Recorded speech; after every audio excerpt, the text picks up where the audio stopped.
Everything is personal right here. Everything is personal right here.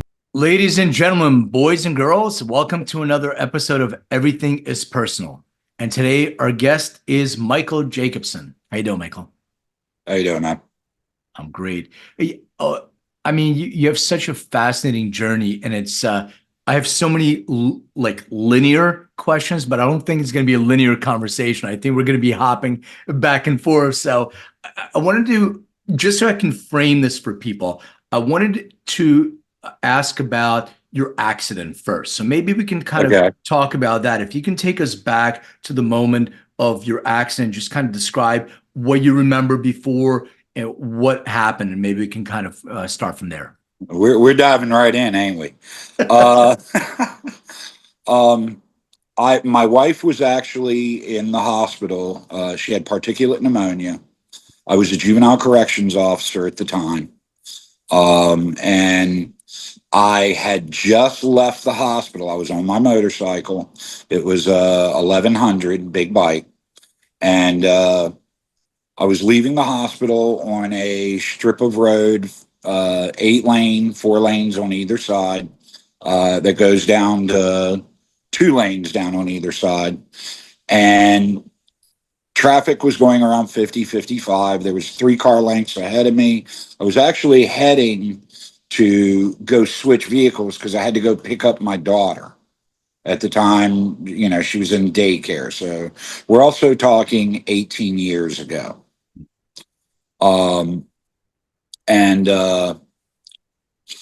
I had 3 car lengths. I accelerated just to close the gap because we were in big traffic and I didn't want anybody coming over. And somebody did come over. I had 3 car lengths ahead of me. I was about 65 and traffic just stopped. I had a car beside me, a car behind me, a curb to my right, and about 2.5 car lengths between me and a stopped car. And I'm doing 65. I applied the brakes. Bike pretty much went sideways and started skinning. I let him off. 2.5 car lengths. You can imagine at 65 miles an hour how fast all this happened. To me, it seems like, and even in my memory, it seems like slow motion. I let off. The bike straightened out. I reapplied. The bike went in the other direction and started skidding. I got about a car length away from the car. I saw my leg. I saw the bumper. I saw it was an Infinity, by the way, the Infinity logo. And all I could think was I was going to lose my leg when I hit. So I literally wished everyone, I knew I was dead, man.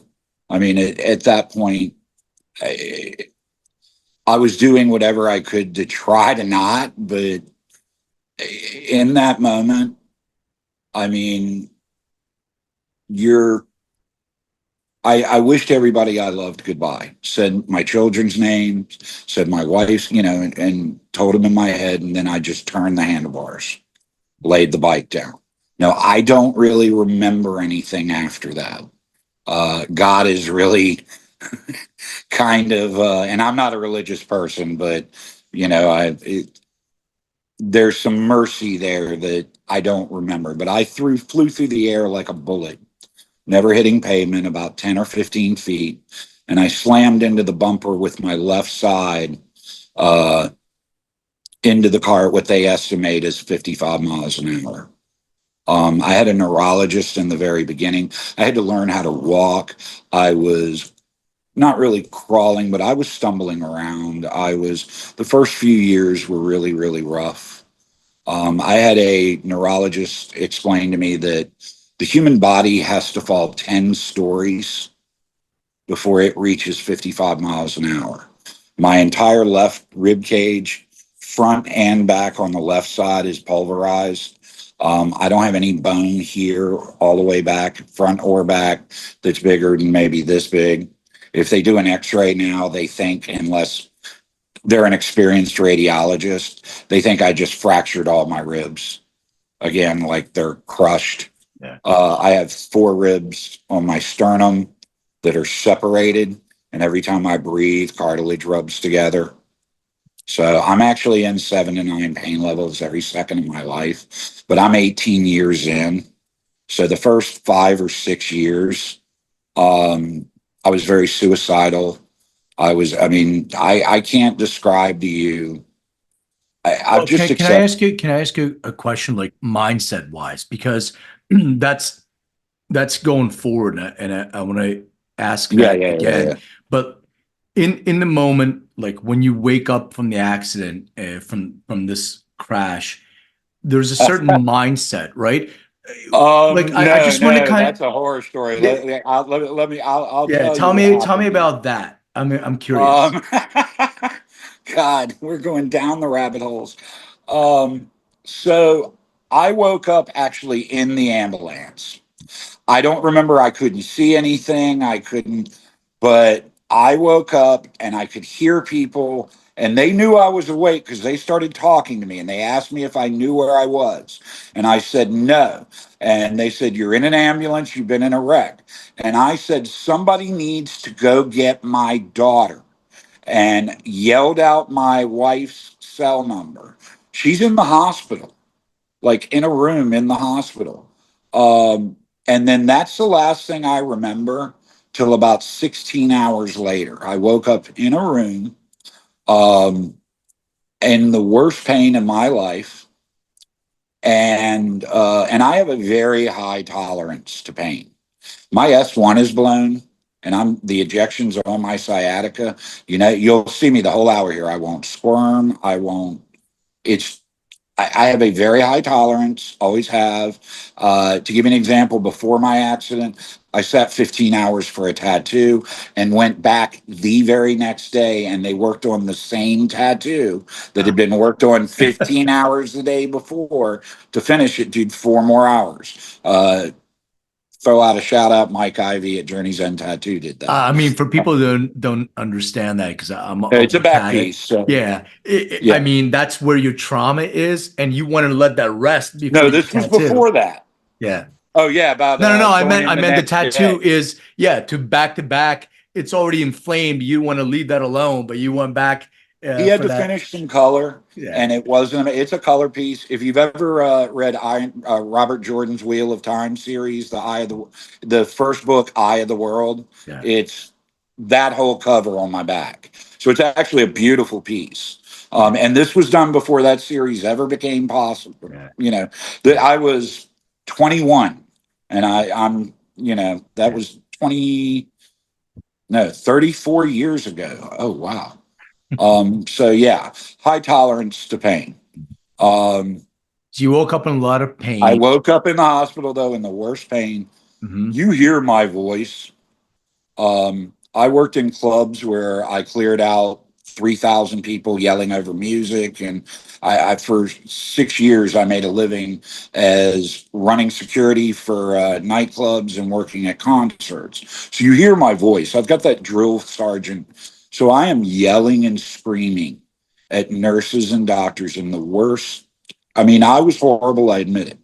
But they told me because of this that I had to get out of my chair, my bed, Yeah. and walk around it and get in a recliner on the other side of it, that it was life or death. That if I didn't do this, now you heard me describe my injuries. I got a lot more. I got fractured neck. I can go down the whole laundry, brain injury, autonomic dysfunction. I've got a lot of problems. But 16 hours after this accident, I got out of that bed, walked around it, and sat in a recliner. They wrote me as ambulatory and discharged me. Oh wow. Wow. It took me uh, over 15 years to acknowledge the brain injury. Yeah. Oh, it's a horror story, and I don't want to go down that rabbit hole because it has been the entire 18 years. It has been one doctor not wanting to refute the past doctor who didn't want to refute, like a house of cards. Nobody wanted to touch me. I was 412 pounds, by the way, in 2019. I have what's called autonomic dysfunction. It's part of the brain injury. And I have a pacemaker in my heart. My heart actually, before they said I needed a pacemaker, I had gone through a stress test, a 2-day full workup. Told me I was healthy as could be. What was going on was for 2 years, when I'd lay down and go to sleep, I would wake up and just feel like I'm dying. That's the only way I can describe it. I was having a heart attack. I'll explain. Yeah. And we didn't know what was going on. And they sent me for all kinds of testing, all this epilepsy, everything you can imagine.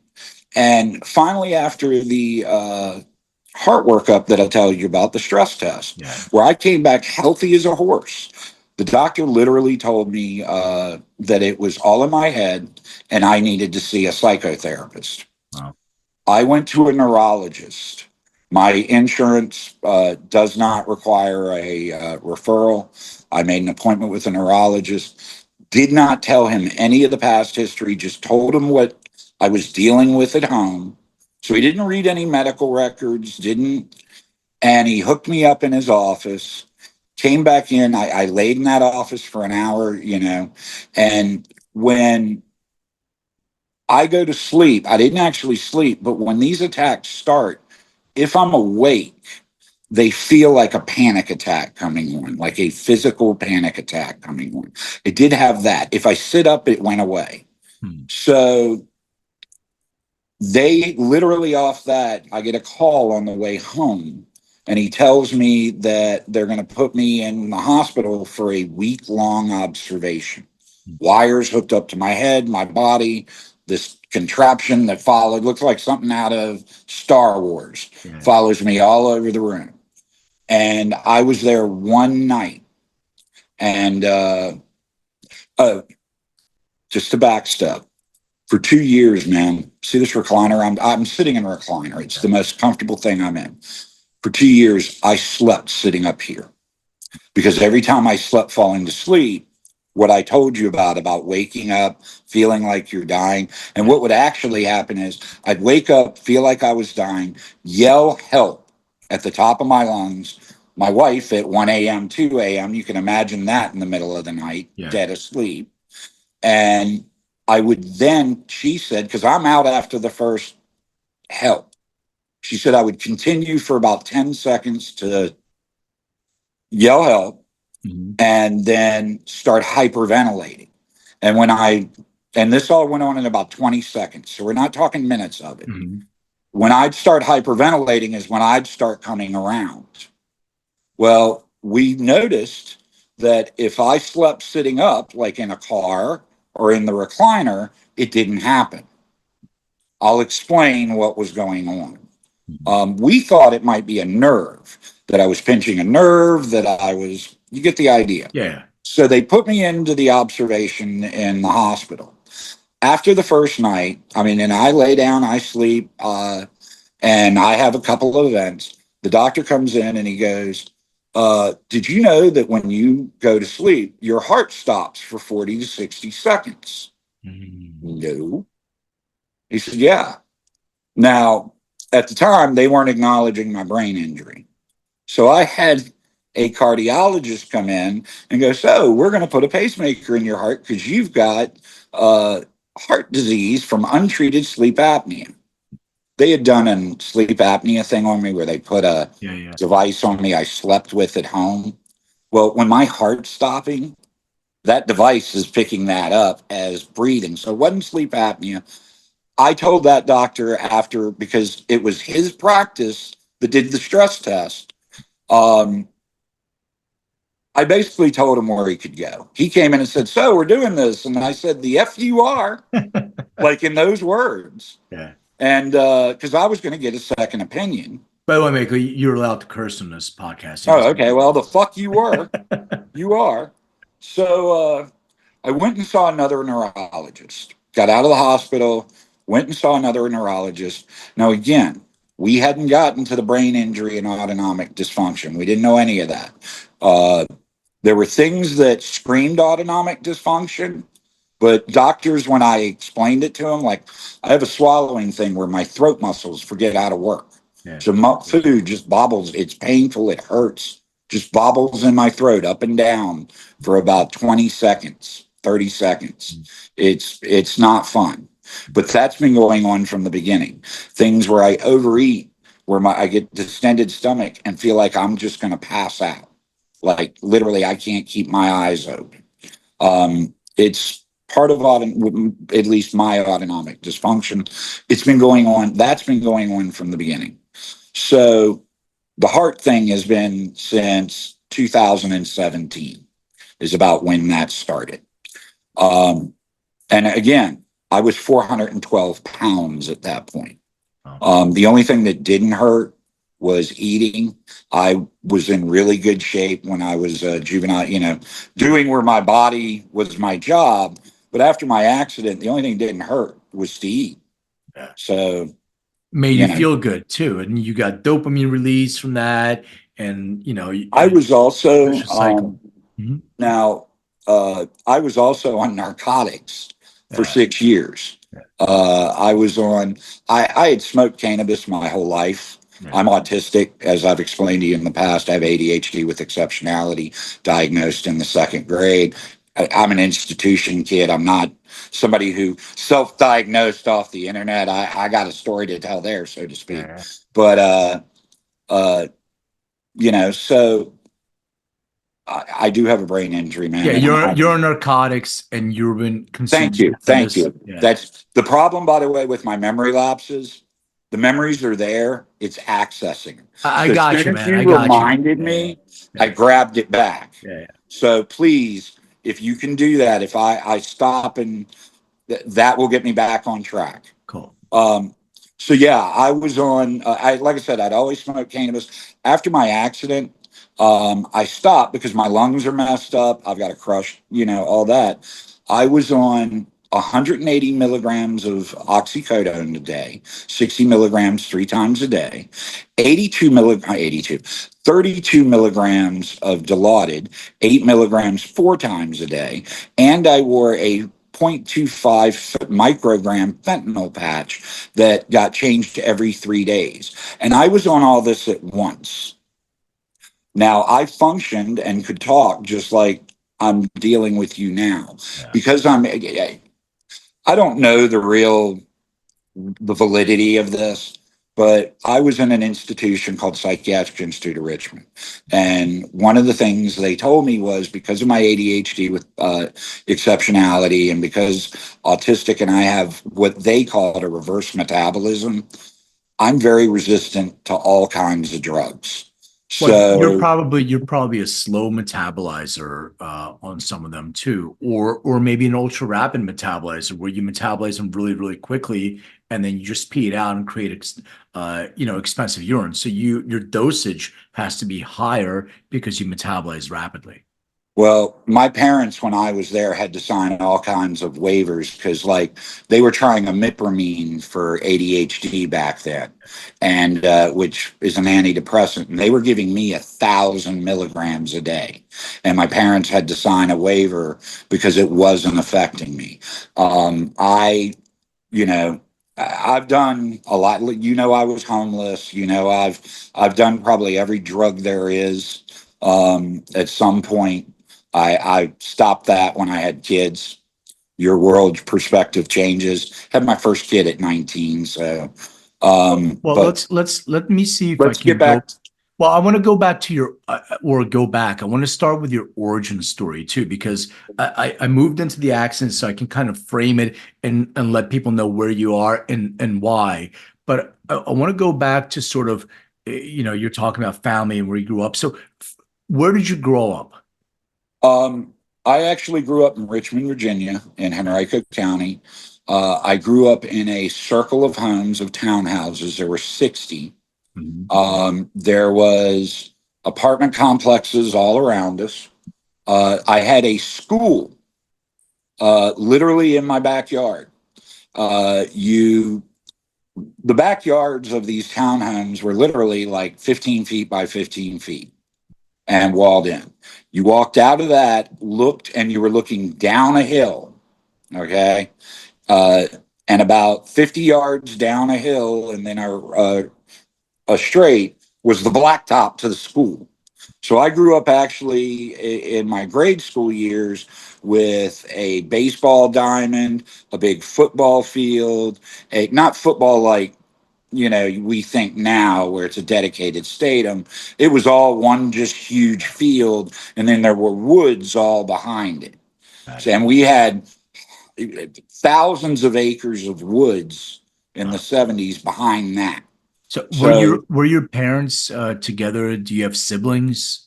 I have a sister. Well, I'm adopted. I was adopted when I was actually before I was born. I went home at 13 days old. Uh, I have a biological sister who found me when I was in my 30s, who really explained a lot about my life, at least where things come from that I deal with. Emotionally, ADHD with the exceptionality, my intelligence, all that stuff. But I was adopted by a family. I had a sister who was 8 years older than me, who was a huge overachiever. I'll tell you an interesting story about my sister. And this is after she wasn't good to me, okay? But my sister's the reason there's no longer don't ask, don't tell in the military. You can go Google this. She was always an overachiever. She went into the military at 18. She was actually, when she left the military, she was in charge of deployment for the Air National Guard under the Joint Chiefs in the Pentagon. She was a master chief, and very well known. When I did her pinning, she got a letter at her pinning from the president. They gave her a flag from over top. That she was known. But in this instance, she was a recruiter, and her boss, another woman, hit on her. She's married, got children. My sister is very tomboyish, but she doesn't bat for that side of the team. And my sister said no. Well, a week later, she's no longer a recruiter, she's a secretary, and her boss's girlfriend now has my sister's job. Well, my sister ordered an investigation, and I'm giving you the short story, I promise. Right. An investigation, and they blew it off. Well, she sued. She got permission from Congress and sued because she said if it wasn't for don't ask, don't tell, and if that had been a man, it would have been investigated more vigorously and wouldn't have been swept under the carpet. And she won. It's not her name anymore, but if you go look up, my sister's name was Cheryl. If you go look up Cheryl Homburg versus United States Air Force, you'll find it. Michael, you're adopted. Your parents tell I you that apologize, dude. no. I'm gonna. I have. By the way, I have ADD and I have all kinds of things myself. So this will be fun. We'll try to bridge the gaps So back with each quickly, other. I just want to understand. So do you know this as you're growing up? Did your adopted parents, tell you this, or you found this out later? Oh my God, you're letting me tell every story.